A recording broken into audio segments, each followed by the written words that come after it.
Welcome to Gen Authentic, where we believe that everything you do takes work, whether it's your job, your relationships, your hobbies, and even self-love. That all takes work, and we're here to challenge you to do that work more authentically.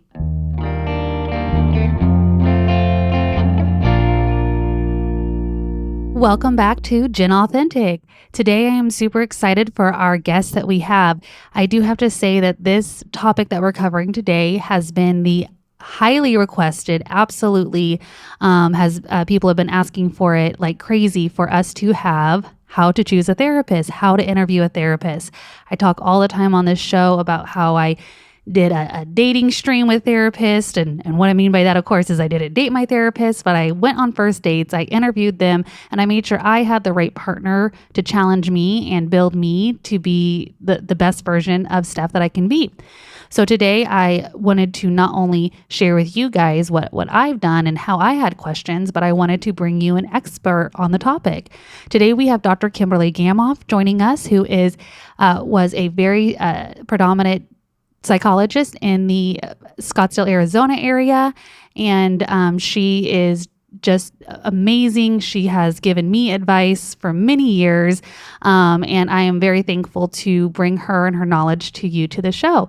So Dr. Gamauf, go ahead and tell us a little bit about yourself. Okay, first of all, I really appreciate you calling me by doctor, but I don't have a doctorate.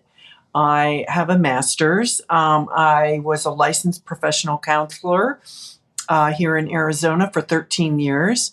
And I was also a licensed professional counselor with a mental health service provider degree when I was in Nashville, Tennessee.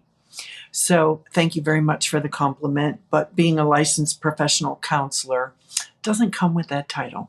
Just schooling in debt, Yes. Right? Yes, indeed. Absolutely. Well, Madam Gamauf, right? So go ahead and Kimberly, go ahead and share a little bit more about who you are as a person and a little bit about what your practice was like.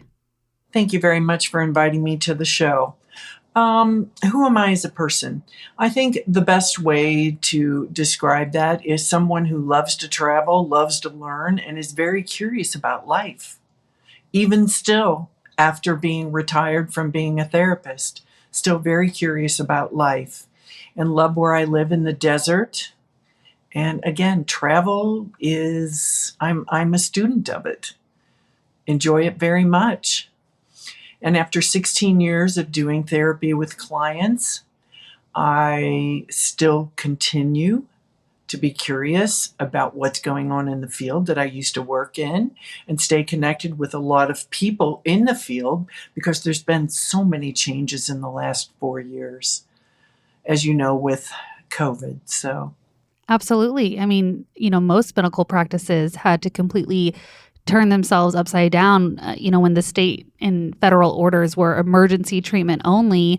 That's psychology therapy appointments, physical therapy appointments, even, dental practices weren't able to serve their patients. So definitely coming through all that, medical professionals had to rethink, how do we serve and treat our patients when we have to keep a minimum of 6 feet between us? And I'm sure that's where you saw a large uptake in the overall virtual telemedicine appointments. well, yes. And one thing that was really wonderful, because I have been out of the field now for 6 years, I've been retired, but I was doing virtual therapy appointments already. So the field of psychology, psychiatry, and professional counseling already had stuck their toes in the water to be able to do this. So I'm sure there was a learning curve for those who weren't doing it, but there was training and availability to learn and understand how to do it well before COVID happened. So it was a good thing. Very similar to those QR codes. Like when QR codes first came out, they didn't have a ton of uptick and we almost saw them go away. But boom, COVID hits and you can't get a paper menu at a restaurant. Everything is almost, some restaurants are serverless too, right? You have to use that code to order the food, pay for the food, have it come to you. So I definitely know there's a lot of those technology pieces that were maybe dabbled in before COVID, but really they just took off. Yes, and I think a lot of, and I'm surprised that we went to the place of COVID, but I think COVID also created a lot of work for therapists that wasn't there previously. So, you know, Yeah, tell me more about it's that. certainly because, you had people who were all of a sudden having to stay home. They weren't allowed to leave the house. Some of them quit their jobs. People who got sick, lost relatives, you name it. It created a tremendous amount of confusion out there in the world, which is one of the number one things people come into therapy for. Confusion, there was depression, there were people who were very anxious out there. Those are other things that people come into therapy for. And I think for a portion of the population, it was a hugely traumatic incident for them because it changed their lives. Exactly. And it didn't go bounce back. Like there was no bounce back from COVID. There is no, we're pre-COVID, post-COVID world. Like it's that unfortunate new normal of what's being processed. And, Yeah. Being someone in corporate setting who had to put their team on furlough, bring their team back from furlough, and what was that experience like? And then go to the remote working and not being with, face to face with people anymore. I know that had huge ramifications. And I think of, ultimately some of that counseling and therapy that was needed through COVID is it was that realization that, oh my God, I'm giving my entire life to work. I know so many people that are in my age group in their 30s who their entire value of who they are was on how successful they are at work. And some of them lost their jobs, their pay was cut in half, everything that they knew about themselves was gone. And then all of a sudden they had to sit there and be present with themselves. And I love the people who picked up gardening and all of these amazing things that they did during that time, but not everyone was that fortunate. A lot of people, like you said, really went into that mindset of despair, depression, anxiety, fear. So pandemic or not, you touched on a little bit about why people go to therapy. So let's talk about that a little bit. When to start therapy? Who's a great person to be in therapy? What does that look like? Well, I think the number one thing that I have seen with clients who come to therapy, what brings them in, is that they feel out of balance. They're either confused about something, they don't know where their life is going, they may be experiencing true depression symptoms, or there's anxiety that has come into their life. Maybe there's been a dramatic change of some kind, even a traumatic event for them, like losing a job, a death in the family, the birth of a child, and all of a sudden, I'm not just responsible for me anymore. I mean, all sorts of things like that bring people to a place of saying, I'm not doing a really good job right now. And I mean, that's been my experience when I've gotten phone calls from people. Those are the kinds of things that they report that they're feeling. And so when they start feeling that, that's kind of when the light bulb goes off. Okay, I need to get outside of myself. This depression isn't going to be healed with some vitamin D and a walk. So what do I do? So when someone decides that they realize they need to get help outside of themselves, how do you recommend they start by finding a therapist? What have you seen be the most successful for them to even kind of start those conversations? I think a couple of things happen. I think oftentimes they'll talk to friends and say, do you know a good therapist? Or do you know where I can even go to look for a therapist? And one of the things in today's world that's really wonderful is so many therapists today have got online websites. So whether you are going to do online virtual therapy with them, or you're actually going to go in person into the office, you can go online, get a look at the therapist that you're thinking about working with, read their bio. There's a lot of things to consider. Not only are you saying to yourself, okay, I know that I'm dealing with something here that I'm not doing very well with, but, and I'll give you a good example of this. If you're a 55-year-old woman and you've got some issues that you're dealing with, that are happening to you at 55, maybe a 20-year-old therapist is not the person that you want to deal with. You want to work with someone who understands this stage of your life. So, you want to consider that. So we talk about age. It could be race. There are some women who are not comfortable working with a male therapist. There are some men who are not comfortable working with female therapists. So you have to consider race, gender, I think ethnicity. And if you are identifying different, you've got to be able to find a therapist that can work with you in that way. So it's all of those things that you need to take into consideration when you're looking for someone. And that's where going online to these therapeutic websites so that you can begin to start that search if you don't have a verbal referral of any kind. I think that's the best way to do it. Absolutely. And with, the many professionals in every realm utilizing that search engine optimization for their practices, if you're struggling with anxiety or depression, just those two things we were talking about, searching psychologist in my area, therapy in my area, depression, therapy in my area, anxiety. I know personally when I was going through the process, I had been, got diagnosed with ADHD in 2020 in COVID year. Obviously, I'm working from home and I had way more distractions than I ever had before. And I was like, this is challenging. So I got diagnosed and got on a medication plan, but my psychiatrist doesn't provide cognitive behavior therapy. She provides a diagnosis and medication, but I wanted tools. I wanted to know how I could better cope with the symptoms of my ADHD. And then so when I was looking for a therapist, I literally Googled therapy near me, ADHD.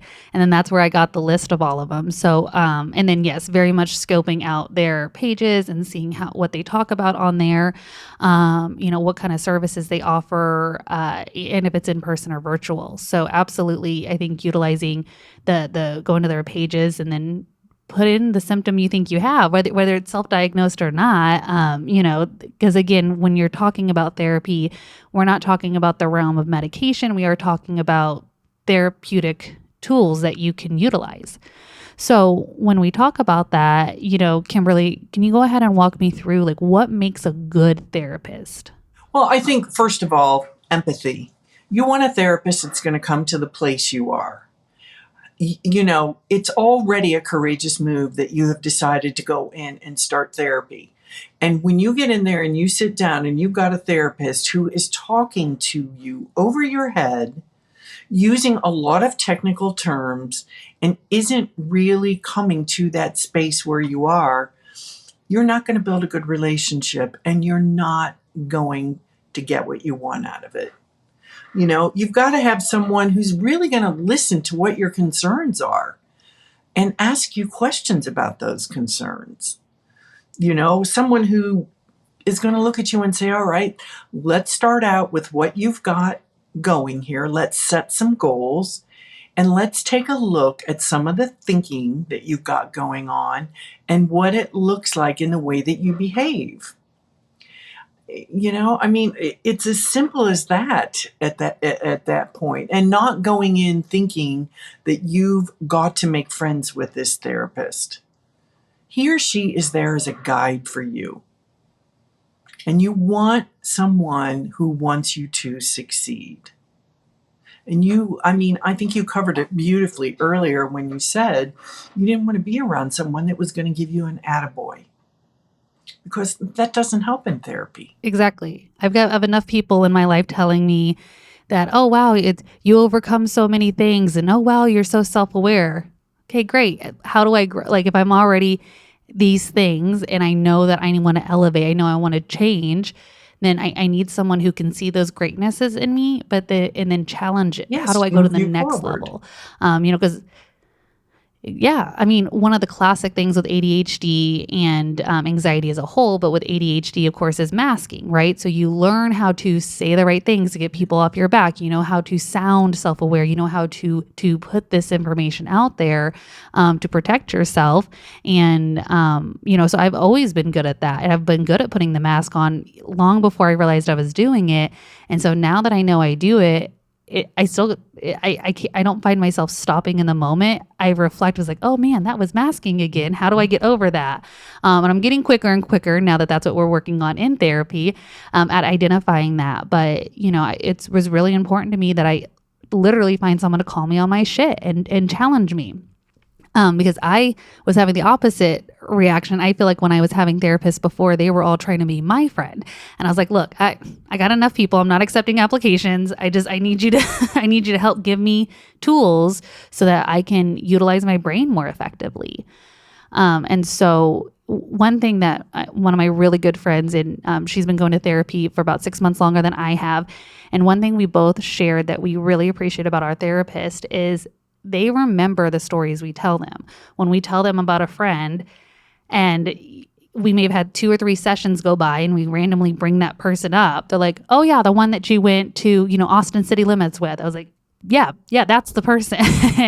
And so going to that empathy piece of it, it's like listening with intention. Like they're listening to actually get to know you and to build this rapport with you. And I know that that's definitely a way that as a client, I feel very supported when they remember those stories, because I can't get my parents or even my friends sometimes to remember the person I'm talking about. But that therapist, I feel like she has to have like a Rolodex that she looks at beforehand and remembers every human in my life.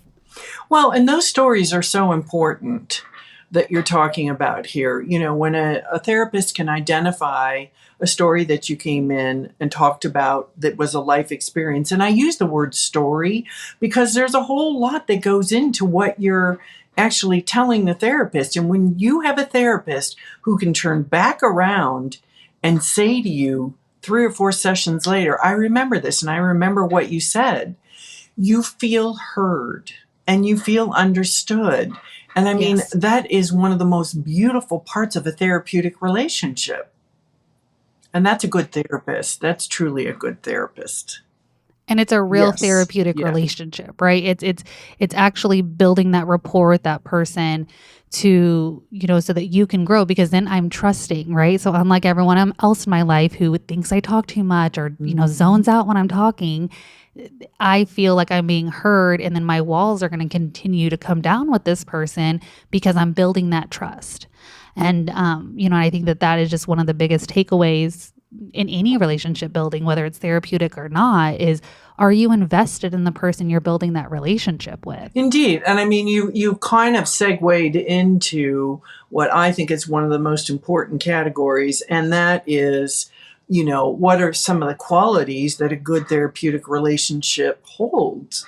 And we spoke about empathy, and that's your therapist coming to the place you are, not judging you, building that rapport that you're speaking of, and even positive regard for you, where they are showing you through nonverbal and verbal communication that they value you and that they're hearing you and they're listening to you and they really are there to help you.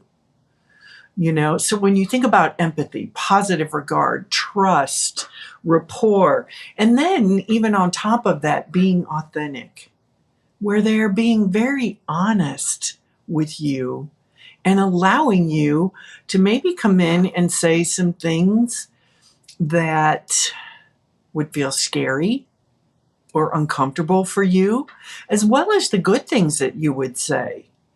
But, you're building all that in that therapeutic relationship, which is so important in the first few weeks.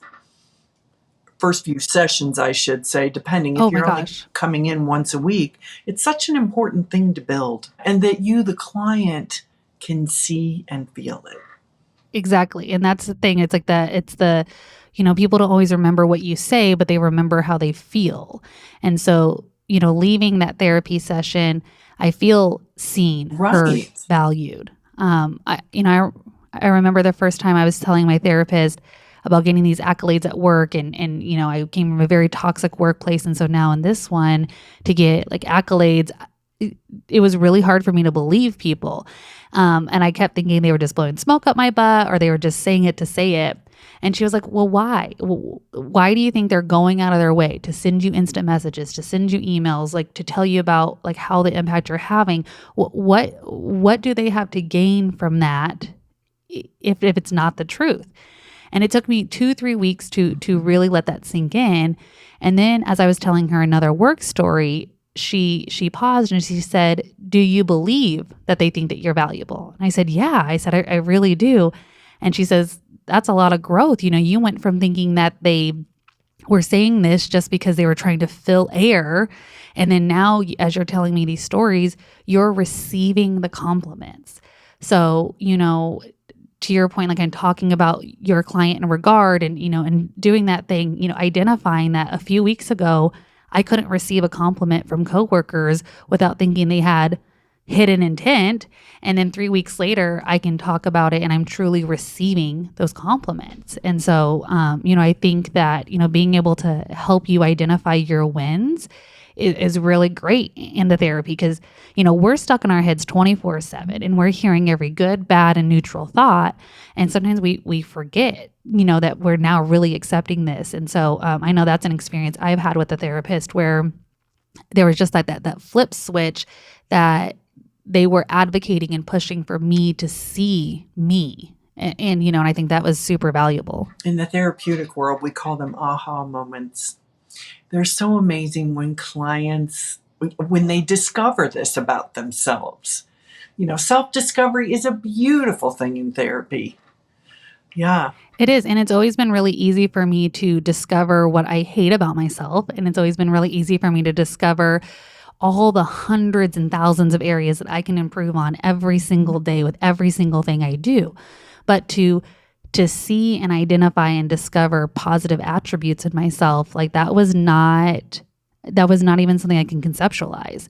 And so to not only get permission to do it, but to be challenged to do it in therapy, like that has been so healthy. And I wouldn't have had that outside of therapy because I just, in my head and humility, and you're supposed to be humble, you think about what you have to work on. You don't think about what you're great on. And I'm finding the balance of that, now. And so, and that comes with someone challenging me to actually see good in me. Yes. Very well said. Challenging you to see the good in you in the smallest proportions too, to start with.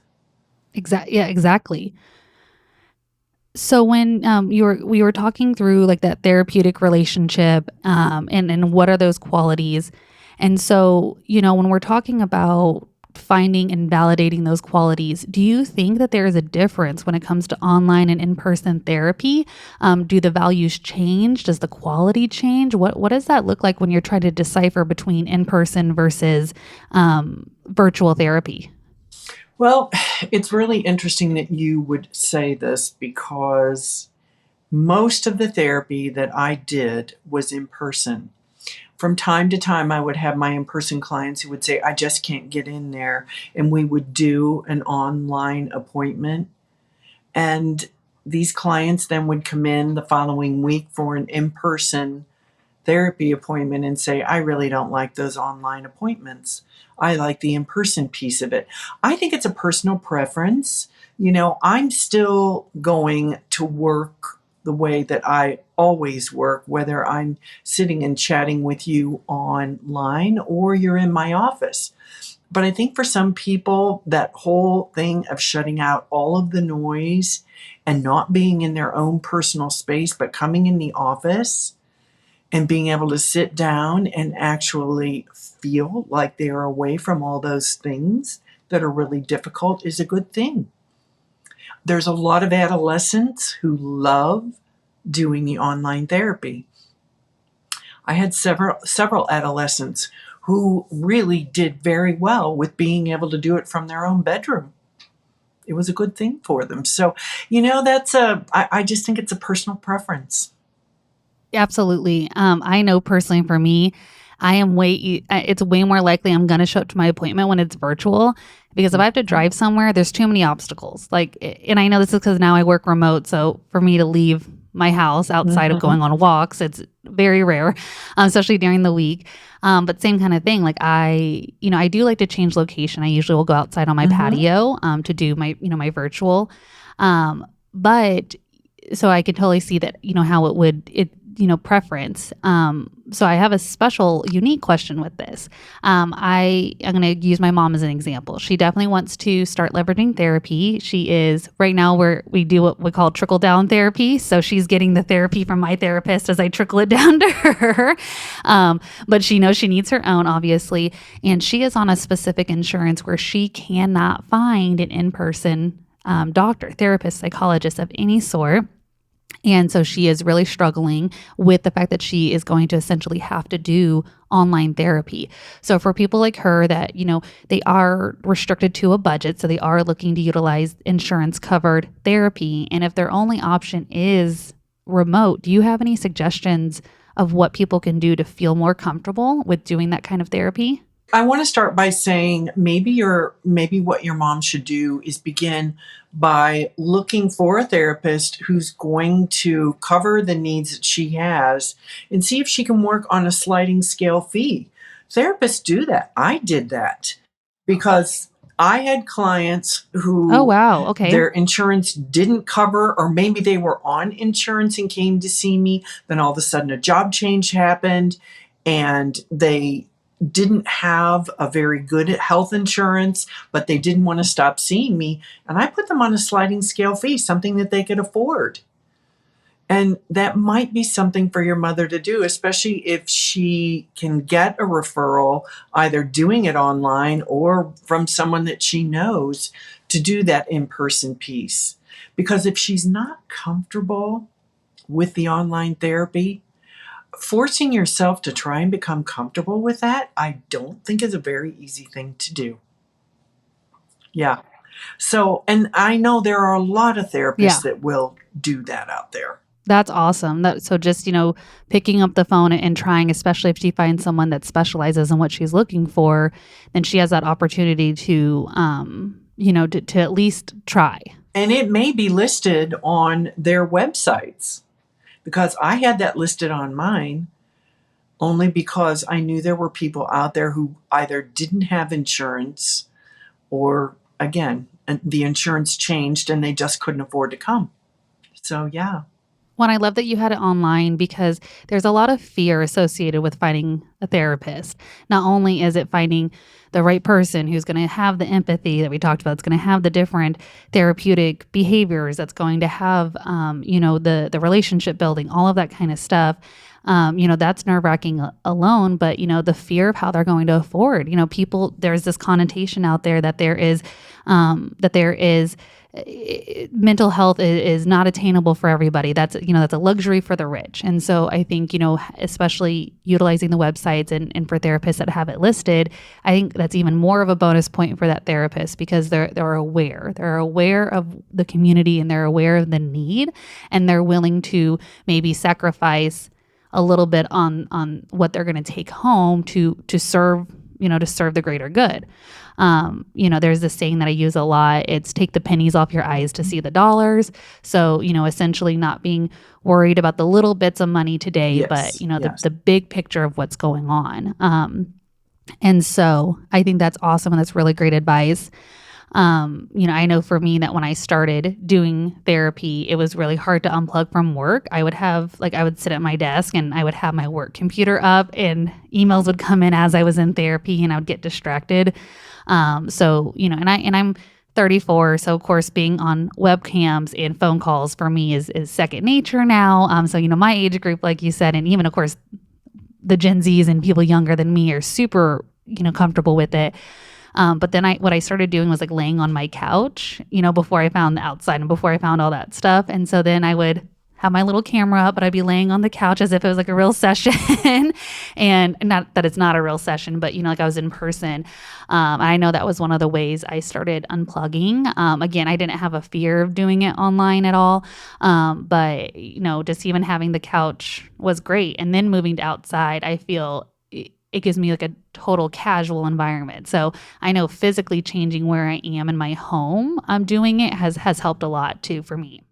Certainly, I agree with you. And I think, at times when you're doing in office therapy, if a therapist has got an activity of some kind that they have planned that is either going to create self discovery, or we're going to review your goals and see what you've done really well with and what we need to continue to work on. Having that piece of paper with the writing on it or whatever the activity is, having that experience in the office can be a very important point in therapy. So, yes, I agree with you there. Awesome. No, I love that. I think that those are great ways, to talk through that. And, Yes. again, at the end, it's an interview process, right? Like we said. So do you want to do home? Do you want to do at home? Do you want to do in person? Do they have the empathy? What kind of therapy are they doing? Is it the cognitive behavior therapy where you're learning these different tactics? I Are forget what you the talking electric one about is called. EMDR? Uh, it's like they EMDR. hold these, I Yeah, don't know. Yes, EMDR. Do you want, yes, my sister, yeah, I right. know my sister did that. She told me about these That's the electric things she bilateral held. stimulation. Yes. Yes. So those are different therapy techniques that they use. So, we've talked several points about how it's so important to find the right therapist. Do you have any like 2 or 3 questions that, our listeners can kind of put in their back pocket for when they're ready to interview a therapist? What kind of questions should they be asking to uncover if this therapist is the right person for them? Well, I think a couple of things. First of all, you want to make sure that the therapist that you are talking to understands what's going on with you. And so, in my opinion, you start out by saying, well, this is what I think I'm feeling. I'm not really sure, or I just feel really confused. The hope is that that therapist dives in and starts asking questions and sort of becomes the explorer at that point, trying to determine maybe where you are and what's going on, and to uncover a few things in that short time that you have together. You're going to want to know how the therapy is going to work. Am I going to come and be with you for 2 hours? Am I there with you for 50 minutes? Is this a 30-minute session? We talked a little bit about fees. How does that work? If we do it with insurance, if I self-pay, how does that work? Um, and will I come and see you once a week? You know, it's that whole basket of unknowns. And a good therapist will understand when a client calls that this is really their first endeavor with this, and they need to give them as much information in that short period of time that they have to talk, and help this client understand what the process is about, make the appointment, and then continue on the journey from there. It's and I believe clients on the other end will begin to feel more comfortable. It's always been my experience. The more information that they ask for, the happier I am as a therapist, because then I can determine for myself if my services are going to be the only services that they need. Oftentimes they may need a psychiatrist for medication. Sometimes you can determine that over the telephone through the conversation. Sometimes it's not until the first session or so.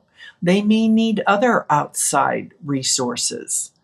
So, the more as a therapist that you can ask the questions to prompt the client to answer, and then maybe ask more questions that they wouldn't even think about, is really the best way to go. Exactly. I mean, the client needs to feel that you will probe them, right? That, it's not just like that one sided, the way you see therapy sometimes depicted in the Mhm. comics or TV where, the therapist's like, just writing down the notes. And then you look and they're playing tic tac toe with themselves, right? So, Or the famous line, how do you feel?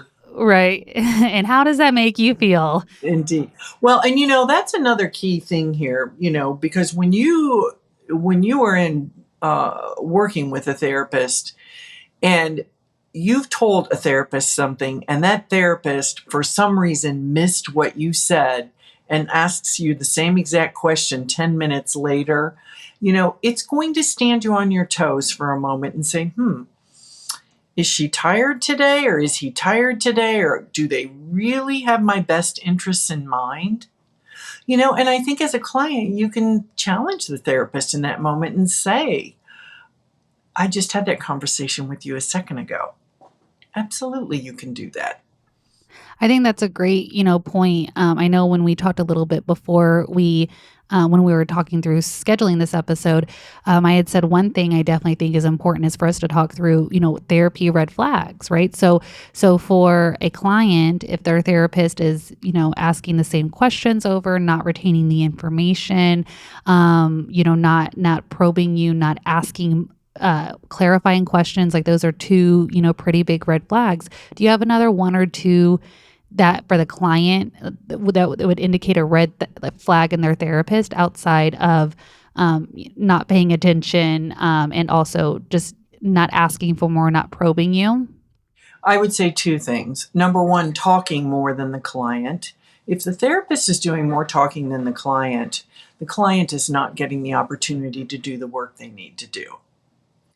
And if your therapist is sharing a lot of personal information about their own life, that's not an appropriate place to do that. Again, your therapist is there as someone to guide you. They are not a friend to you.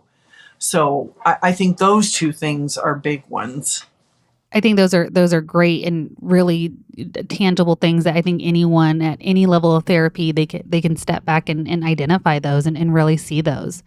So if you are giving advice to a therapist, what would you say would be some client red flags?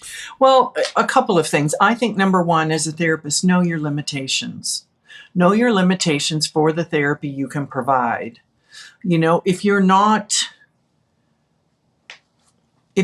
someone that deals with certain types of behaviors that might require, for example, hospitalization. You're an outpatient therapist. And when you are hearing a client maybe talk about wanting to hurt themselves or wanting to hurt someone else or certain things that have happened in their lives that they're going to go back and be revengeful about. I mean, those are things that as a therapist, you have to stand up and take notice to that, that might require a team of medical folks. So that's a red flag. There are clients out there that therapists shop for a lot of different things. I would say alcohol and drug use. They're looking for certain things to be able to turn over, handwritten letters and things of that nature to be able to turn over to the police if they've gotten in trouble, or a probation officer.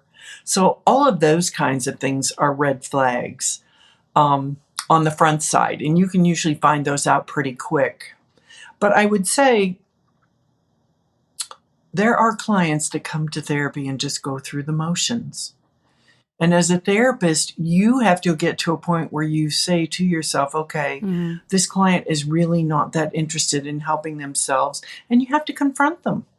A lack of accountability. They're coming in but are they willing to put the actions in place to better themselves? I think one of the best things that you've told me before is your goal was always to, I don't know how to say it, therapist your way out of a job, right? You wanted to support your clients. Correct. So let's talk a little bit more about that. The client has to be willing to be accountable and do the work. So can I talk a little bit more about your goal and how it is that you didn't want, a client for life, essentially? Yes. And I can tell you that in the 13 years that I had a practice here in Arizona, I would have clients come in with specific issues that were going on in their life. And I was a cognitive behavioral therapist. who also did EMDR. And we would set goals. We would do talk therapy. There would be some sessions maybe where all it was talk therapy about things that they might be able to go out there and try and do. And then, of course, we'd check in the following week as to whether or not they did it. And I would help these clients work through these issues. Sometimes it would only take 4 months. Sometimes it might be 6 months. And we were able to then send them off on their way, and they would go out there and live their life. And then I might hear from them a year and a half or 2 years later where something else has happened, or they've gotten married and it wasn't what they expected, or they've graduated from high school and are now going to college and it just isn't working the way that they thought that it should. And they come back in and see me for therapy. So it's funny the way that you say it, because it is a little bit about working yourself out of a job, because you don't want to create a dependence for that client on therapy sessions. You want them to stand on their own 2 feet and be able to go out there and make those good decisions when they are facing something that's really hard and they don't know how to sort their way through it. You want them to be able to call on the skills that you've taught them to be able to make those decisions and move forward themselves. So Absolutely. I think that that is exactly, kind of the goal. And as a client of somebody or as a client who's had a couple different therapists at different parts in my life, going back to what you shared earlier about, a 55-year-old woman maybe going through different changes that a 28, 30-year-old female therapist hasn't even begun to experience. So they're not going to be, again, experts in that realm, or be able to really listen and provide you the same kind of support. And so, same thing for me. As I've grown with therapy and as I've gotten older, I have chosen, my therapist now is a decade older than me, has a lot more experience in different things, got married later in life, so totally understands me not wanting to have children and what that looks like. And there's just so much alignment because she's a decade older than me. She's been through a lot of this stuff. And so it creates, a true mentor and guidance in this versus somebody who's thinks this is what happens, or, the textbook said this is what happens. And so, I think that is super important when we tie all of it together of what that looks like to, what kind of questions to ask and what to look for and how to have this therapeutic relationship together. exactly. And I think just to add one more piece to the very end of what you said there, life experience is important on both sides in the therapeutic relationship. It's very important for a therapist to be able to call Hmm. on that when they're in the office, along with their training. And on the other side, to be able to talk through with a client really where they are in their life and the experiences that they've had. It's invaluable on both sides. Yeah, I mean, conversations are two. They can be broken down into two things typically: Yes. an exchanging of facts and storytelling. That's what every conversation on the entire planet is, right?